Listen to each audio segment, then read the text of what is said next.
주의 말씀으로 생기를 향하여 되어나라는 제목으로 말씀을 선포하겠습니다. 딸내미가 아까 왜 이렇게 말씀이 기냐 그러면서 주보도 보지도 않고 그러대요. 오늘 말씀에는 틀림없이 제목에 뼈가 들어갈 것 같다, 뭐 그런 이야기를 하더라고요. 오늘 선포된 이 말씀을 통해서 마른 뼈가 살아나는 그런 소망의 역사를 경험하시기를 주님의 이름으로 축복합니다. 하나님이 그를 강하게 하시기를, 하나님이 그를 강하게 하시기를. 난데없이 이게 무슨 말인고 하면 기원전 622년경에 남유다가 멸망의 전조를 보이던 그 긴박하던 때에 한 부모가 아기를 놓고 그 아기 이름을 이렇게 지은 거예요. 에스겔이라고 이름을 짓고 그 뜻이 하나님이 그를 강하게 하시기를, 이런 뜻을 담아 이름을 지어 주었습니다. 제사장 가문의 집안이 에스겔 집안입니다. 그러니까 그 부모들이요, 자식 이름 지을 때 굉장히 정성스럽게 짓잖아요. 유다 왕 요시야 때 이 종교 개혁을 통해서 유다가 다시금 재부흥하는데, 특별히 우리 제사장의 집안은 더욱더 하나님의 영광을 드러내는 그러한 가문으로 이어가자, 아마 그런 심정으로 이 이름을 짓지 않았겠습니까? 근데 실상 유다가 하나님을 향한 범죄를 계속해서 멈추지 않고 이어가다가 그 결과로 이 바벨론이라고 하는 제국에 의해서 완전히 나라가 멸망당하게 됐으니 이름의 뜻이요, 생각지도 않게 다른 방향으로 해석되어지는 겁니다.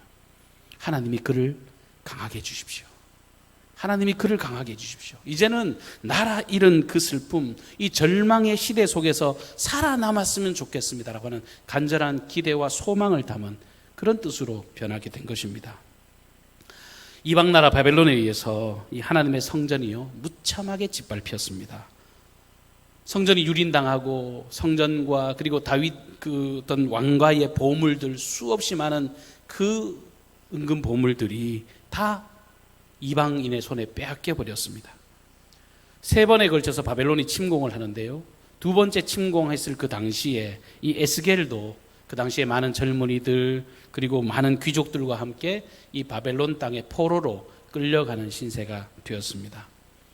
너무 처참하게 유린당한 자기 동족을 바라보면서 이 조국의 암담한 현실을 바라보면서 끌려갔던 이 에스겔의 당시의 나이가 고작 25살이었습니다. 25살에 정말 꽃다운 청춘, 푸르른 청춘, 그때의 그 젊은이가 그런 아픔을 겪었다면 여러분, 그가 도대체 무슨 생각을 하면서 그 바벨론 땅에 끌려갔겠습니까? 이국만리 그 타향살이를 하면서 남의 나라 그발 강가, 그발이라고 하는 그 강가에 서서 자기 조국을 생각할 때 어떤 생각이 들었을지 여러분 짐작이 가십니까? 제사장 가문의 사람으로서 일단은 정말 회개하는 마음도 들었을 거라고 생각해요. 우리가 진짜 하나님께 너무너무 범죄했던 모양이다. 우리가 정말 하나님 앞에 부끄러운 것이 너무너무 많다. 그런 자괴감이 들었을 수도 있겠죠.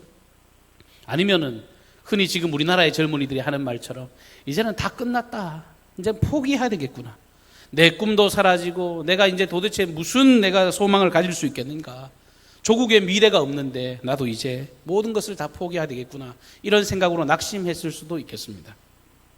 우리 조상을 애굽에서 인도하여 내셨던 여호와는 도대체 살아계시기는 한 건가? 그분은 진짜 전능하신가? 정말 이 바벨론 땅에 우리가 있는데 하나님 우리를 기억하시기는 하시는가? 정말 우리와 임마누엘로 함께 하실 것인가?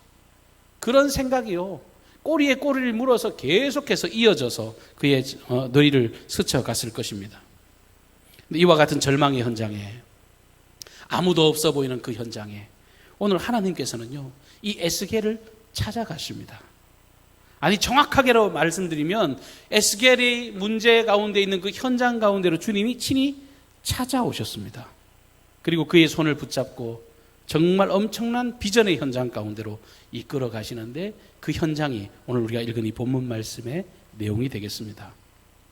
먼저 에스겔이 자기의 눈을 들어서 이 하나님께서 보여주신 그 장면이 뭐냐 하면 수없이 많은 뼈들이 있는 그 장면을 보게 됩니다. 1절과 2절 말씀, 여호와께서 권능으로 내게 임하시고 그의 영으로 나를 데리고 가서 골짜기 가운데 두셨는데 거기 뼈가 가득하더라. 나를 그 뼈 사방으로 지나가게 하시기로 본즉 그 골짜기 지면에 뼈가 심이 많고 아주 말랐더라. 에스겔이 눈을 들어 본 장면은요, 너무너무 처참한 장면이었습니다. 사람의 뼈들이요. 여러분, 우리는요, 영적인 존재이기 때문에 이 짐승의 뼈를 볼 때와 사람의 뼈를 볼 때의 어떤 충격은 달라요. 여러분들이 사람의 뼈를 보면서 그냥 무슨 동물원 구경하듯이 볼 수 있는 사람은요, 보통 담이 아니에요. 어찌 보면 인간성이 상실되었다고 해도 과언이 아닐 겁니다. 사람의 뼈들이 가득 찬 골짜기를 경험하고 있습니다. 그 뼈들이 그 골짜기 사이에 넘쳐나서요, 한마디로 죽음의 골짜기를 이루고 있는 장면을 보게 된 것입니다. 제가 한 8년 전쯤에 네팔을 지진 이후에 이렇게 한번 간 적이 있었는데요. 그 네팔에서 많은 관광지도 있을 텐데 그 선교사님이 우리를 네팔의 화장터로 이끌고 갔습니다. 네팔의 화장장이 우리나라 화장 문화와 완전히 다르거든요. 충격을 받았습니다. 화장터 한가운데에 제법 큰 강이 흐릅니다. 그리고 그 사이사이에 엄청나게 큰 나무 더미들을 쌓아놓고 사람들이 지켜보는 가운데서 거기서 시신을 태워요. 간간이요, 사람의 발이나 머리 같은 것이 보여요. 우리가 뻔히 보는 앞에서 그렇게 시신이 타들어가고 있습니다. 난생 처음 보는 장면에 제가 얼마나 당황했는지 모릅니다. 근데 시신이 타는 모습도 정말 사람들의 마음에 혐오스럽게 다가오지만 저는 더 고통스러웠던 게 뭐냐면 그 시신 타는 냄새예요, 냄새. 평생 단 한 번도 맡아보지 못한 그런 최악의 악취가 제 머리를 얼마나 아프게 했는지 모릅니다. 아직도 그때의 장면이 머릿속에 선명히 남아있고 그 냄새, 그 이후로도요, 제가 큰 충격으로 한동안 고생했던 기억이 있습니다. 제가 했던 경험을 토대로 에스겔이 지금 보고 있는 그 환상의 모습, 충분히 저는 짐작이 갑니다. 이게 얼마나 두렵고, 이게 얼마나 고통스럽고 처절하고, 희망이라고는 단 1%도 찾아볼 수 없는 절망의 상황이라고 에스겔은 생각을 했을 것입니다. 그런데 하나님께서요, 그 뼈다귀를 보여주시면서 하시는 말씀이 뭐냐 하면 이 모습은 다름이 아니라 유다의 모습이다.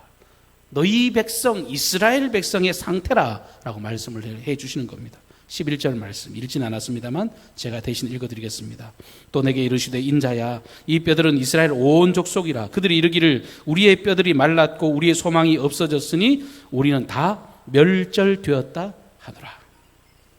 여러분, 죄송합니다. 이게 그냥 제게 지금 집중해 주시면 좋겠습니다.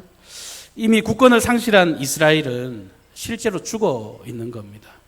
여러 가지 고통과 아픔으로 인하여서, 하나님께 반역한 것으로 인하여서 이미 죽은 상태입니다. 나라가 없어졌으니 죽은 게 맞지요. 왕도 없고 군대도 없고 위대한 지도자들도 이제 더 이상 찾아볼 수가 없습니다.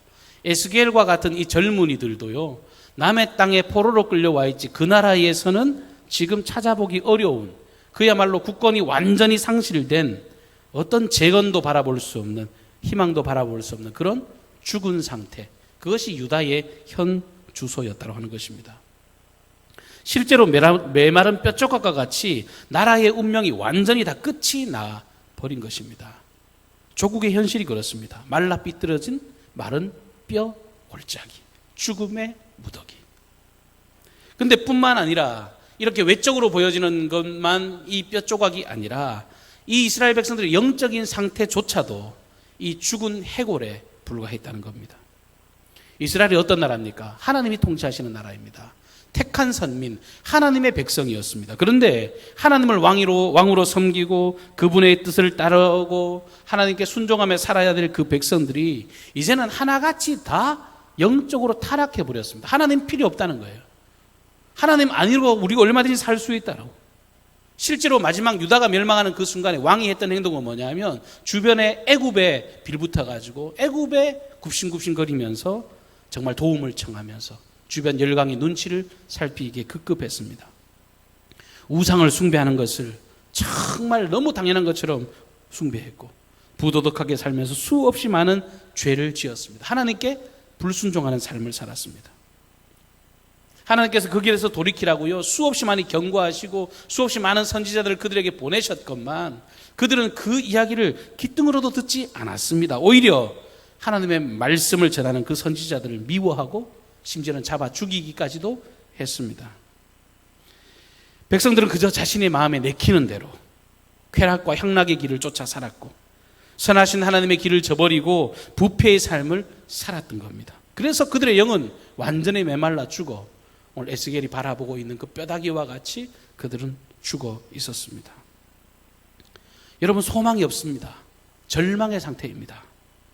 그런데요, 사랑의 하나님께서 그 절망의 상황 가운데서 에스겔에게, 이 포로로 끌려와 살아가고 있는 절망의 그 사람 에스겔에게 오늘 아주 의미 있는 질문 한 가지를 던지시는 겁니다. 3절 말씀. 인자야, 이 뼈들이 능히 살겠느냐? 에스겔에게 이렇게 말씀하시는 거예요. 인자야, 이 뼈들이 능히 살겠느냐? 여러분, 상식적으로 생각해도 말도 되지 않는 소리입니다. 도대체 뭔 소리를 하시는지 몰라요. 질문이 질문 같으려면요, 뭔가 좀 합당해야 질문이 되는데 도무지 이해할 수도 없고 납득이 되지 않는 질문을 하나님이 하시는 겁니다. 신락 같은 희망이라고 하는 것은 그나마 생명이 조금이라도 붙어 있을 때 쓰는 단어가 신락 같은 희망입니다. 그런데 완전히 죽어서 이제 메마른 뼈 조각 정도가 아니라 뼈 무덤을 이루고 있는데 하나님이 무슨 사람 놀리시는 것도 아니고 이 뼈들이 살겠냐고 그렇게 질문을 하고 계십니다. 이 하나님의 물음에 대해서 에스겔이 뭐라고 대답하느냐 하면 여호와여, 주께서 아시나이다, 이렇게 대답합니다. 언뜻 보면은 에스겔 선지자 참 믿음이 좋구나 이렇게 생각할 수 있겠습니다만 사실은요, 이거는 에스겔이 믿음으로 대답하는 대답이 아닙니다.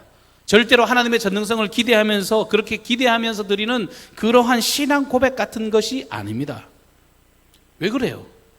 하나님께서 이 뼈들이 능히 살겠느냐라고 질문하실 때요, 막상 못 삽니다 라고 대답하면은 그래도 명색이 제사장 가문의 후손인데 제사장이 돼가지고 하나님의 일들을 믿지 못한다, 믿음이 없어 보이는 것 같으니까 못 삽니다 라고 대답하기도 그래요.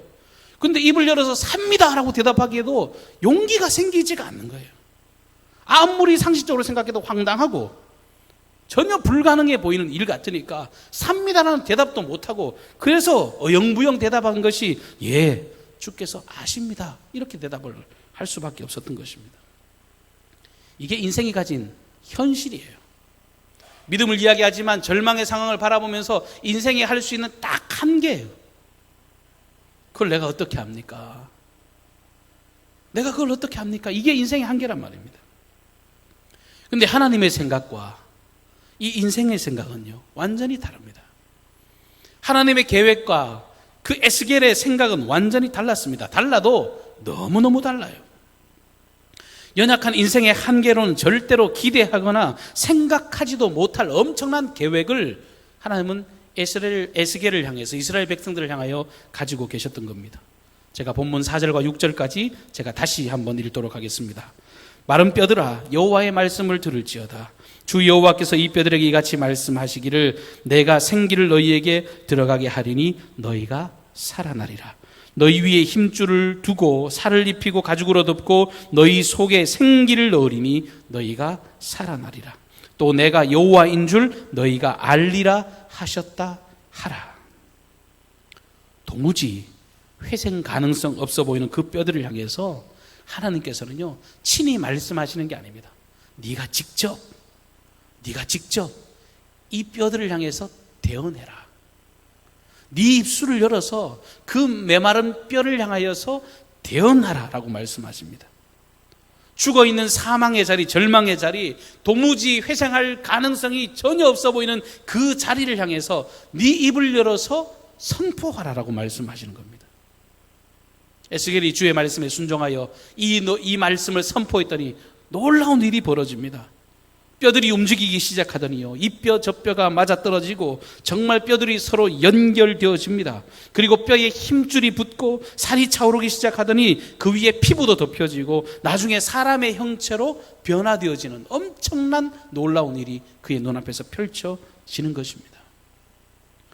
지금까지 모습만 보더라도요, 진짜 까무러칠 만큼 놀라운 일인데 하나님께서는 거기에 멈추지 않습니다. 에스겔을 향하여서 다시 한 번 더 크게 명령하시는데요. 우리 9절의 말씀을 우리 함께 한 목소리로 함께 읽도록 하겠습니다. 저와 여러분에게 주시는 말씀으로 우리 9절의 말씀을 같이 읽겠습니다. 시작.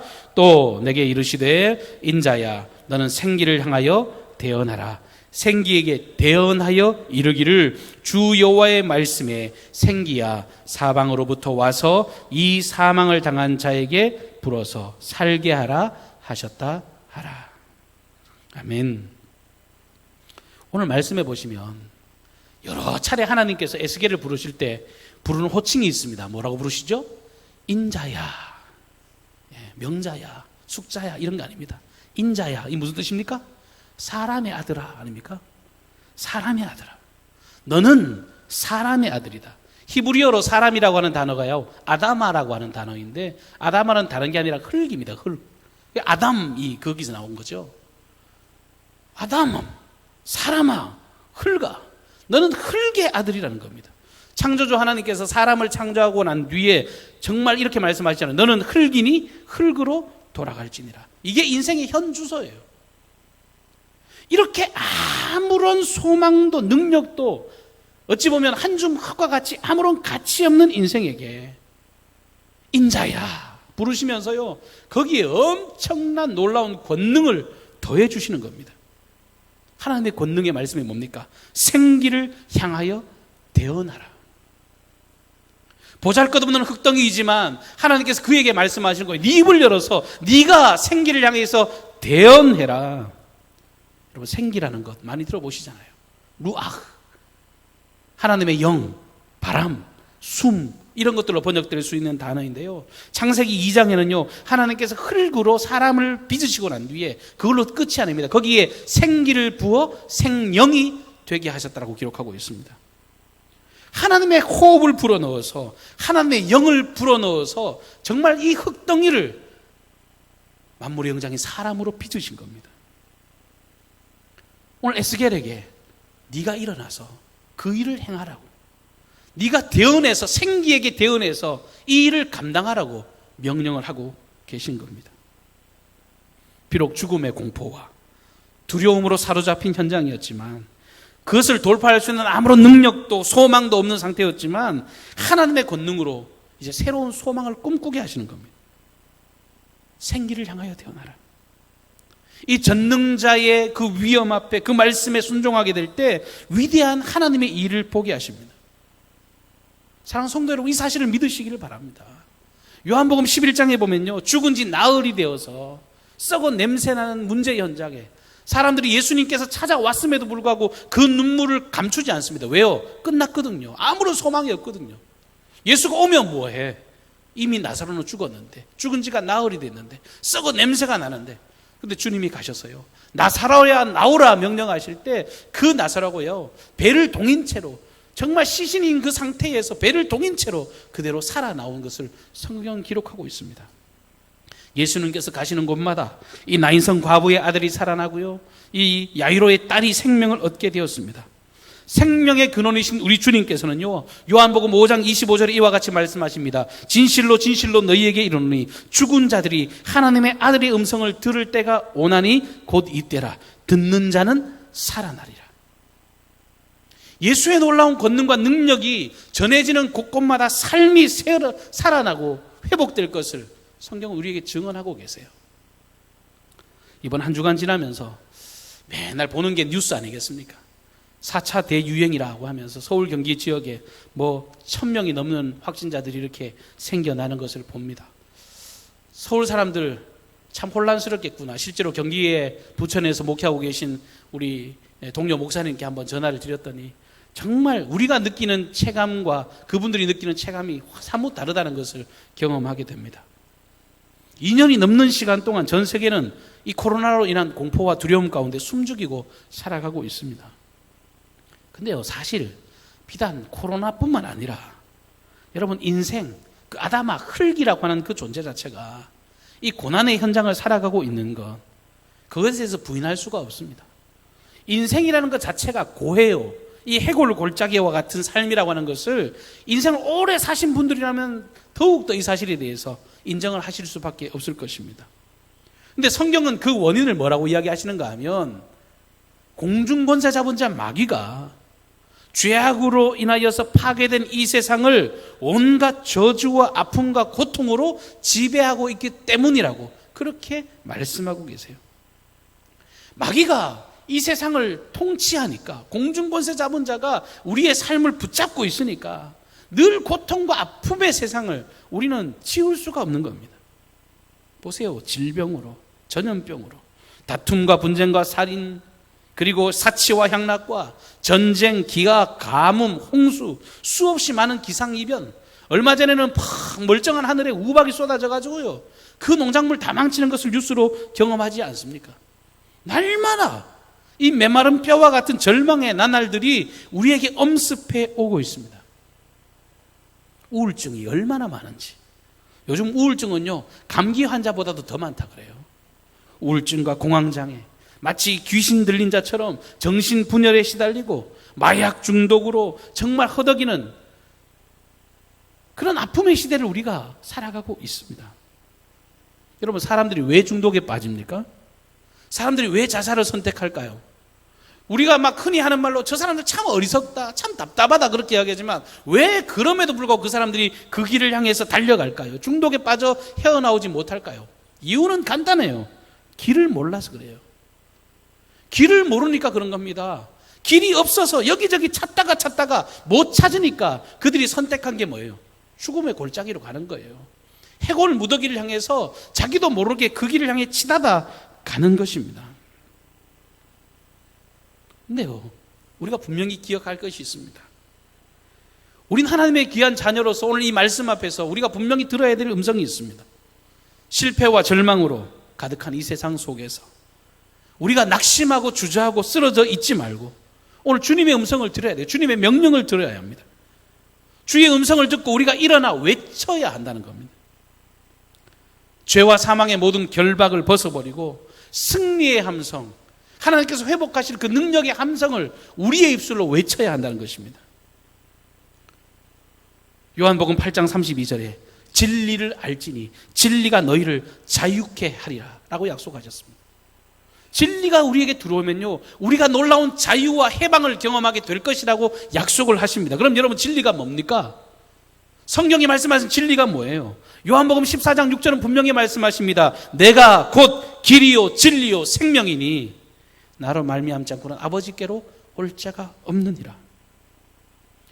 고린도전서 15장 45절에도 기록된 바 첫사람 아담은 생명이 되었다 함과 같이 마지막 아담은 살려주는 영이 되었나니. 첫사람 아담은 실패했지만요, 마지막 아담으로 오신 주 예수 그리스도께서 우리를 살려주는 영으로 이 땅에 오셨다고, 우리의 참된 진리로 우리와 함께 하시겠다고 약속하시는 겁니다. 세상이 어려워요? 두려워요? 여러분, 오직 성부 하나님의 임재하심과 구주 예수 그리스도의 그 구속의 은총과 진리의 영이신 그 성령께서 각 사람의 심령 속에 임하시면 우리의 죽은 옛사람은 이제 새로운 삶으로 변화되어지는 것을 여러분 믿으시기를 바랍니다. 고린도후서 5장 17절에 분명히 말씀하시잖아요. 그런즉 누구든지 그리스도 안에 있으면 새로운 피조물이라. 이전 것은 지나갔으니 보라 새 것이 되었도다. 여러분, 우리는 시각을 다르게 하고 살아야 합니다. 우리 현실이 어떻습니까? 여러분의 가정은 어떻습니까? 주변의 환경은 어떠합니까? 우리 교회는 어떻습니까? 이 나라에는 소망이 있어 보이십니까? 하나님께서 물으실 겁니다. 이 뼈들이 능히 살겠느냐? 여러분, 어떻게 대답하시겠어요? 우리는 절대로 절망할 필요가 없습니다. 생명이 사라져서 생동감 있게 움직이지 못하고 생명력이 없어서 죽은 것처럼 굳어져서 무감각하고 무기력하며 모든 것이 말라져 있다고 하더라도, 아무런 소망이 보이지 않는 그때라도 여러분 두려워하거나 염려하지 마십시오. 하나님께서는요, 사랑하는 당신의 백성들을 살리실 놀라운 계획을 가지고 계시는 하나님이십니다. 회복을 기대하시고 그 회복을 명하십니다. 우리의 입술로. 하나님이 친히 찾아오고 우리에게 말씀하시는 게 아니에요. 에스겔을 향하여서 대언하라고 말씀하세요. 우리의 입술이 살아서, 우리의 마음이 살아서, 우리의 생각이 살아서 그 죽은 환경을 향하여서 담대하게 외치기를 원하십니다. 일어나라. 생기를 향하여 담대히 외치라. 생기를 향하여 담대히 대언하라. 주님이 그렇게 명하십니다. 마른 뼈들과 같은 아무런 소망 없는 인생, 생명이 없이 살아가는 인생들에게 영적인 생명력을 불어넣어 다시 살리기를 주님은 원하고 계십니다. 오늘 본문은요, 엄청난 희망의 메시지로 마무리되고 있습니다. 10절 말씀. 이에 내가 그 명대로 대언하였더니, 이에 내가 그 명대로 대언하였더니 생기가 그들에게 들어가매 그들이 곧 살아 일어나서 서는데 극히 큰 군대더라. 할렐루야. 여러분, 이 말씀 제가 다시 한번 읽겠습니다. 이에 그 명대로 대언하였더니 생기가 그들에게 들어가매 그들이 곧 살아 일어나서 서는데 극히 큰 군대더라. 눈으로요, 일어나는 군대를 목도하기를 바랍니다. 무너져 있는 마른 뼈다귀를 쳐다보지 말고요, 하나님의 생기가 들어가서 일어나는 그 군대를 목도할 수 있기를 축복합니다. 주 예수 그리스도를 믿는 믿음 안에서 여러분 담대한 입술을 회복하시기를 바랍니다. 우리의 공로와 힘이 아니라 주 예수 그리스도 이름의 능력으로 여러분의 그 다친 삶을 향해서 여러분 담대하게 언제든 크게 외치십시오.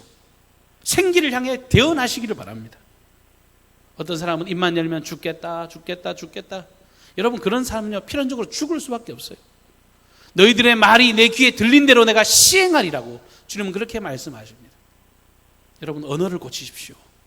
여러분, 믿음을 부여잡고 내가 하는 게 아니라 하나님께서 행하실 그 역사를 기대하시면서 정말 소망스럽고 승리의 고백, 믿음의 고백, 그 삶의 문제를 향해 여러분이 명령하시면 그 메마른 뼈다귀가 일어나 하나님의 군대가 될 줄로 믿습니다.